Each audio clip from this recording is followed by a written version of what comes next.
माधवराव रस्त्यावरील महाराष्ट्र बँक 317 हा पत्रकारिता झोन अधिकृत असल्याने 2 दिवस झाले पुणे पोलीस परिमंडळ क्रमांक 1 सहाय्यक आयुक्त, उपायुक्त आणि अतिक्रमण सहाय्यक आयुक्त विशाल बागवाला यांच्या संयुक्त विद्यमाने कारवाई चालू होती.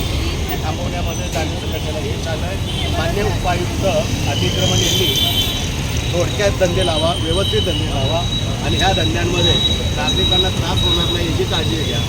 आपण त्यांना जे काय आश्वासनं दरवर्षी देतो त्याप्रमाणे यावर्षी दिलेलं आहे. मात्र कुठलाही व्यवसाय कोणत्याही दिवशी आपण बंद ठेवणार नाही. मात्र जाणीव संघटनेचा तो निर्णय आहे.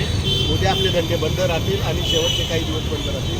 मात्र यामध्ये पुणे पोलीस, पुणे महानगरपालिका कोणत्याही स्वरूपाचं खटला किंवा तक्रार करणार नाही असं पत्र संबंधितांना मान्य उपायुक्त देणार आहेत. आणि त्या पत्राचं ड्राफ्टिंग आता महापालिकेत चालू आहे. ते पत्र दिल्यानंतर परत ते पत्र आपल्याकडे येईल. आपण ते पत्र संबंधितांना दाखवणार आहोत. त्यामुळे आज हा जो विजय आहे तो जाणीवचा आहे आणि इथल्या व्यावसायिकांचा आहे. जाणीव संघटना जिंदाबाद.